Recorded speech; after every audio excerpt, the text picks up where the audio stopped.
어느 대학 유명한 윤리학 교수가 강의 시간에 학생들의 이해를 돕게 하기 위해서 한 사례를 들어서 이야기를 시작했습니다.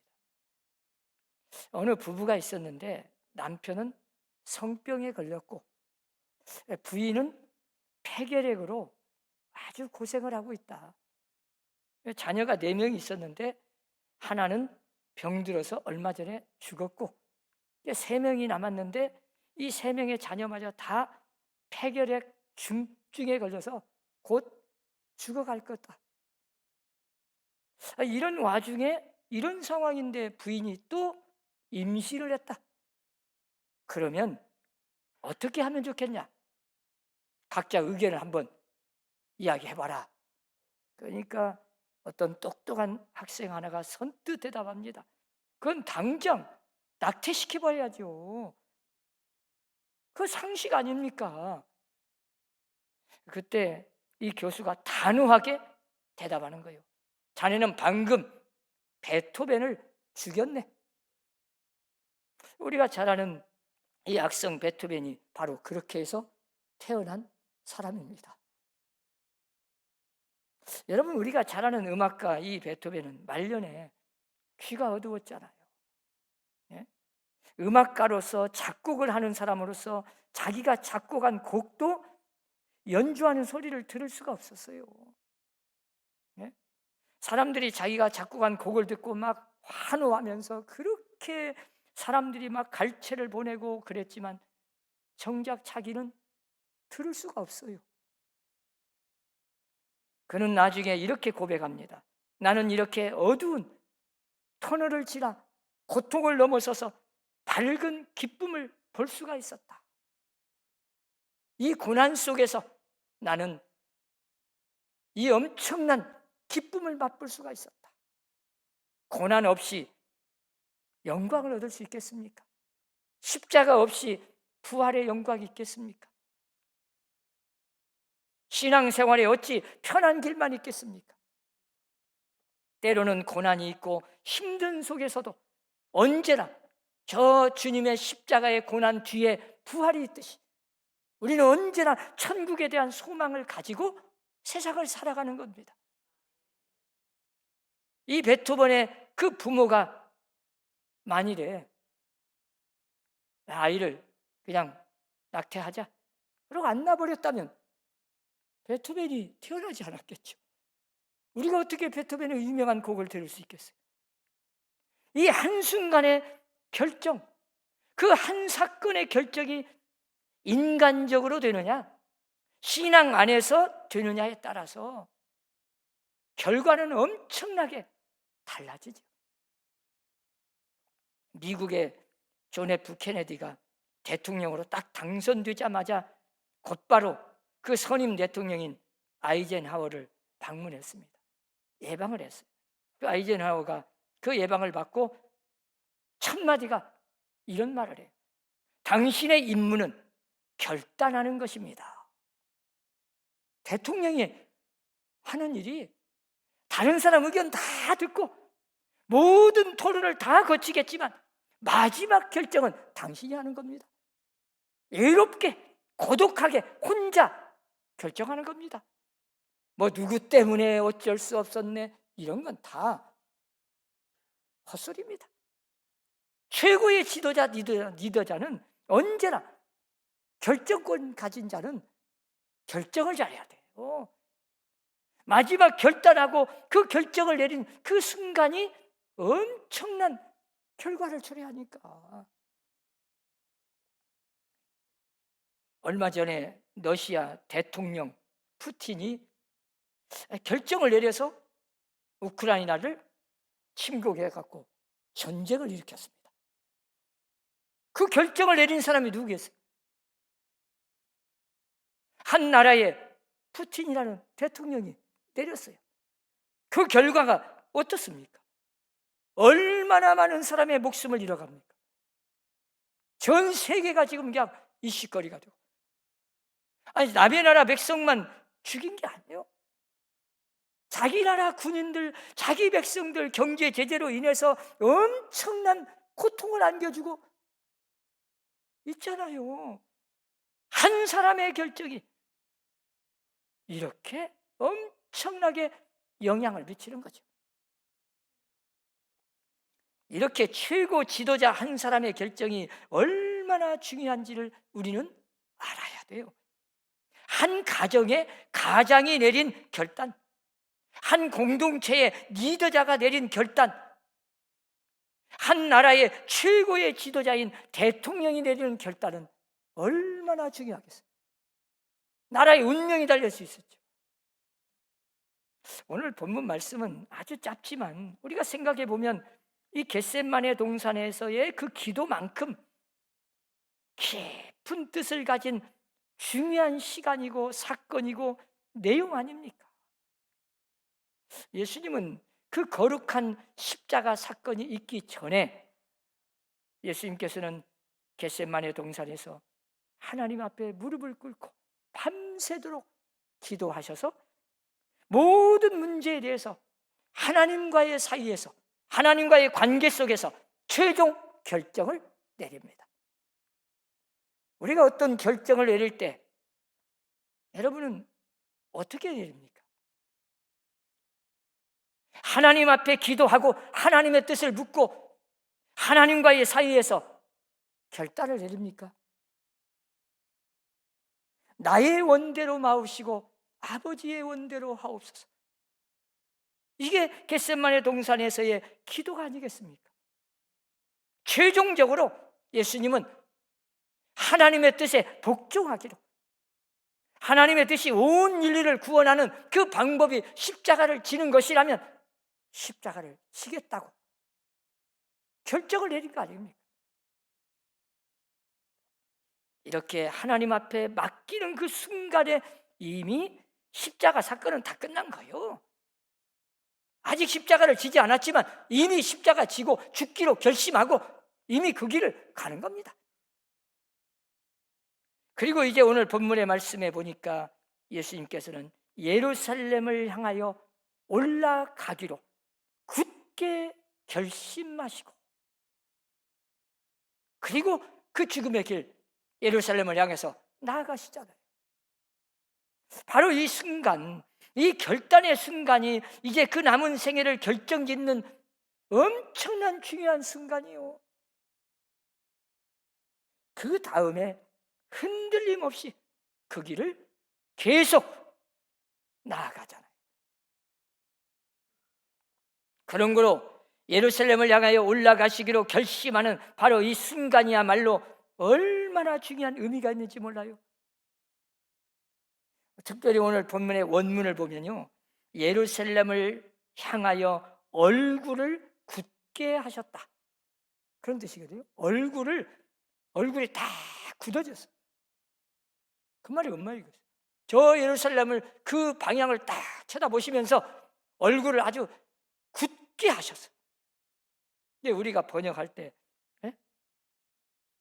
굳게 결심했다, 그렇게 번역했는데 아주 번역이 잘 된 거잖아요. 예. 비장한 결심을 했다. 여러분, 죽기로 결심했는데 얼마나 그 마음에 결단이 있었겠어요. 죽기로 결심하는데. 예? 이 결심의 의미는 이래요. 자, 예수님께서는 예루살렘에서 지금 무슨 일이 일어나고 있는지 다 알고 계십니다. 예. 이번에 예루살렘에 올라가시면 다시는 내려올 수 없어요. 왜? 마지막입니다. 죽으러 가는데. 지금 제사장들에게 가면 핍박받고 십자가에서 죽으실 것 다 알고 계십니다. 지금 저 예루살렘에 올라오기만 하면 예수님을 잡아서 죽이기로 결정해 놓고 기다리고 있어요. 그걸 예수님은 다 아시면서 그 예루살렘을 향해서 올라가시기로 결심을 했다. 모르시고 올라가신 게 아니에요. 다 아시고 스스로 결단하고 비장한 각오를 가지고 죽기로 결심하고 지금 올라가는 거 아닙니까? 이 예수님의 결단에는 전혀 이기심이 있는 게 아니고 자기중심적인 게 아니잖아요. 오늘 본문에 보면 승천하실 기약이 차감해. 이 승천이라는 말씀이 미리 나와. 이 승천은 십자가 다음에 있는 겁니다. 십자가에서 죽어야 부활이 있고, 부활 다음에 하늘로 아버지께로 승천하시는 거예요. 이제 승천하실 때가 가까이 왔다. 그 말이 뭔 말이에요? 내가 저 십자가에서 죽지만 예수님의 생각은 지금 저 앞에 승천하실 때를 바라보는 거예요. 그 승천하실 것을 내다보시면서 이 죽음의 길로 지금 가시는 겁니다. 저 앞에 승천할 기약이 차감해. 얼마나 놀라운 말씀이요. 이건 마지막 목표 아닙니까? 예수님이 이 땅에 오셔서 마지막 하늘로 승천하시는 그날까지 갈릴리에서 천국 복음을 전하시고 드디어 때가 되니까 승천하실 기약이 차감해. 예수님은 다 하셔요. 때를 하셔요. 이제 때가 되었어요. 이 땅에 오신 목적이 십자가에서 죽는 거였어요. 하나님 아버지의 뜻이었어요. 기도하고 이 뜻을 순종하기로 결심하셨어요. 그리고 그 죽음의 길, 자기를 죽이려고 기다리는 그 예루살렘을 향해 십자가로 향해서 가는 겁니다. 그날을 그냥 기다리고 앉아있는 게 아니에요. 그날을 향해서 스스로 적극적으로 나아가시는 거죠. 이 십자가의 길은요, 어떻게 보면 온 세상 만백성을 구원하시려고 예수님이 이 땅에 오셔서 그 십자가를 죽으심으로 우리에게 영원한 영생을 안겨준 엄청난 사건입니다. 우연한 사건이 아니에요. 그래서 예수님이 십자가에서 죽기로 결단을 내리고 결심을 한 것은 이건 아주 중요한 의미가 있는 거예요. 예루살렘을 향하여 올라가시기로 굳게 결심하시고 그리고 그 길을 가셔요. 예수님의 이 결단이 온 인류를 구원한 거예요. 여러분, 우리가 이 공관복음이라는 마태복음, 마가복음, 누가복음이라는 이 세 복음서가 있어요. 공통적으로 보았다. 그래서 공관복음이에요. 이 저자들이 각자 쓰기는 쓰는데 예수님에 대해서 공통적으로 보았어요.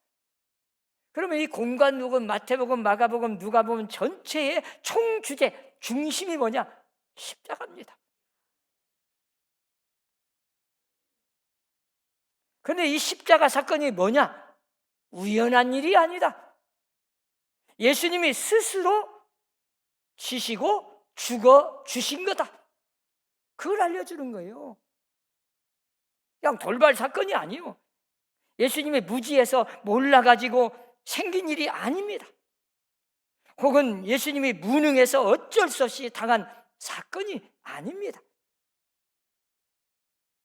그걸 계속해서 설명하는 게 공관복음이요.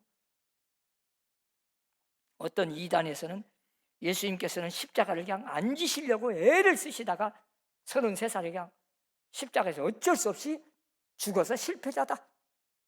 그리고 내가 진짜 다시 온 재림주다. 그런 사람도 있어요. 성경에 잘 보세요. 십자가는 예수님께서 스스로 선택하신 거예요. 십자가 사건은 절대 우연한 일이 아닙니다.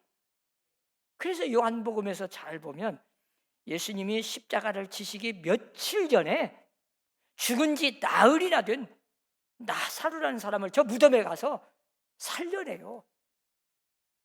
이 일로 인해서 수많은 사람들이 예수를 믿게 되었더라. 그러고 성경이 증거해요. 한번 생각해 보세요. 죽어서 나흘이 지나 썩어서 냄새가 나서 저 무덤에 이미 묻혔어요. 그런데 무덤 앞에 가서 나사로야 나오너라, 이 말 한마디에 그 무덤에서 뚜벅뚜벅 걸어 나오는 이 모습을 보고 안 믿을 사람이 몇 명이나 있겠어요? 이렇게 엄청난 죽은 자도 살려내시는 전능하신 능력을 가지신 예수님이 저 십자가에서는 힘없이 끝까지 참고 안 죽을 수 있는 능력이 있는데, 얼마든지 십자가에서 뛰어낼 수 있는데, 주님은 스스로 십자가에서 목숨을 바쳐 죽어 주신 겁니다. 그래서 십자가 사건을 설명할 때 그러잖아요. 네가 남은 구원하면서 왜 너는 못 구원하느냐. 네가 십자가에 뛰어내려봐라. 그러면 우리가 믿겠노라. 별의별 말로 비아냥하면서 예수님을 무시하고 멸시하면서 조롱하도 예수님은 끄떡없이 이미 죽기로 결심했는데 거기서 변해가지고 에라 모르겠다 뛰어내릴 수가 없지요. 그런 말 한마디에 아무리 나를 비난하고 멸시를 해도, 비아냥거려도, 어떤 어려움에 처해도 끝까지 한 번 죽기로 결심해서 그 십자가에서 죽기로 이미 결단을 내리고 이곳에 왔는데 변치 않고 그 십자가에서 말없이 죽어주셨어요. 예수님께서는 십자가를 지신 것이 무지에서도 아니고 무능에서도 아니고 하나님의 엄청난 섭리와 경륜 속에서 이루어진 거룩한 사역, 온 인류를 구원하는 엄청난 이 사건을 예수님은 스스로 걸어가셨어요. 십자가에서 죽기로 굳게 결심했어요. 내가 죽으리라 결심하셨어요. 사랑하는 성도 여러분, 예수님은 우리를 위해서 십자가에서 죽기로 결심하시고 끝까지 변치 않고 그 죽음의 길을 걸어가시고 실천하셨어요. 이제 우리도 이 땅에서 나를 위해서 죽어주신 예수님을 위해서 오늘 죽기로 결단을 내리시기 바랍니다. 결심을 해야 돼요. 주님을 위해서라면 내 어떤 자존심, 내 속에 있는 교만, 시기, 질투, 미움, 내 육체의 정욕 십자가에 못 박아버리고 오직 나를 구원하신 주님을 위해서 죽기로 결심하는 여러분들이 되시기를 바랍니다. 사도 바울이 고린도전서 15장 31절에서 이렇게 고백하잖아요. 형제들아, 내가 그리스도 예수 우리 주 안에서 가진 바 너희에 대한 나의 자랑을 두고 단언하노니 나는 날마다 죽노라. 이제 우리도 내 자신을 십자가에 못 박아버리고 새롭게 태어나서 주님을 위해 살기로 굳게 결심하고 그 어떤 상황에 처해도 변치 말고 끝까지 주님을 위해서 죽는 생활을 하시기를 주의 이름으로 축원합니다. 예수님께서는 십자가를 지시기로, 이 십자가에서 죽기로, 그리해서 온 인류를 구원하시는 하나님의 뜻에 복종하기로 굳게 결심하시고 예루살렘으로 올라가셨어요. 우리가 잘 아는 이 주기철 목사님은 우리나라 한국 교회가 자랑하는 참 순교자입니다. 이 주기철 목사님이 오산학교를 졸업하고 평양신학교에 입학한 것은 1921년 4월이었어요. 평양신학교에 딱 입학을 하고 나서 오산학교 교장인 남강 이승훈 선생을 찾아갔습니다. 이승훈 선생님이 그를 붙잡고 말합니다. 내가 많은 학생들을 지켜봤지만 자네만큼 뛰어난 인물이 없네. 수재이기도 하지만 신앙도 좋지요, 인격도 있지요. 모든 면에서 내가 가장 믿고 살아가는 제자이니 자네가 동경 유학을 마치고 오거든 자네가 이 학교를 좀 맡아주게. 그때 남강 이승훈 선생님이 60이 넘었으니까 이제 후계자로 좀 와달라고 간곡하게 부탁을 하는 거예요. 오산학교 교장이 좀 되어달라고. 그때 주기철 목사님이 단호하게 대답합니다. 죄송합니다. 저는 이미 하나님께 제 몸을 바쳐버렸습니다. 저는 이미 나를 위해서 죽어주신 주님을 위해서 내 목숨을 바치고 죽기로 결단을 내렸습니다. 그래서 그런 목사가 되고 복음을 증거하다가 변치 않고 진짜 목숨 바쳐 순교했습니다. 여러분, 결심한 것 끝까지 지켜야지요. 그 결단에서 절대로 물러서는 안 되죠. 그런데 그러기 위해서는 많은 어려움이 있습니다. 때로는 오해가 되고, 때로는 핍박도 오고, 비난을 받기도 하고, 박해가 시작되고, 엄청난 어려움이, 방해물이 내 앞에 있습니다. 주님을 위해서 죽기로 결심한 이 결단이 변치 않고 끝까지 실천하는 데는 쉬운 게 아닙니다. 우리가 잘 아는 일본의 기독교 여류 작가인 미우라 아야코라는 사람, 소설 빙점이라는 소설로 유명해져서 다 알잖아요. 그분이 쓴 책 중에 고난이 의미하는 것이라는 제목의 책이 있습니다. 고난이 의미하는 것. 그 속에 이런 말이 있어요. 인생에서 두 번째로 좋은 일이 제일 좋은 것을 언제나 가로막는다. 악이 가로막는 게 아니에요. 두 번째 좋은 일이 제일 좋은 것을 늘 가로막아. 그러면서 예를 들었어요. 주일날 교회에 딱 나가려고 준비하고 있는데 갑자기 귀한 손님이 찾아와. 손님 대접하는 거 참 중요한데 그 손님 대접하느라고 교회에 못 가버렸어. 때로는 아이를 돌보느라고 주일날 교회를 못 가버렸어. 그렇게 소중한 아이 돌보고 손님 대접하는 거 다 좋지만 두 번째로 좋은 일 때문에 진짜 제일 중요한 주일을 보내버렸어.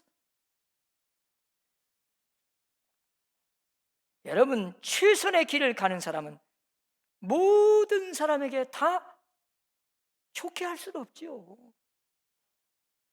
때로는 어려움이 있어요. 그것이 방해를 놔요. 힘들 때가 있습니다. 그러나 언제나 하나님의 뜻을 이루는 데는 많은 오해와 방해물이 있지만 그걸 잘 극복하고 어떤 일이 있어도 주님을 위해서 죽기로 결심을 했으면, 그것이 최우선이라면 언제나 십자가 바라보고 힘들고 어려워도 아무리 내가 이 땅에서 사랑하는 것이 방해할지라도 끝까지 주님을 위해서 그 죽음의 길을 걸어가는 결단의 시간이 되시기를 주의 이름으로 축원합니다. 기도합시다.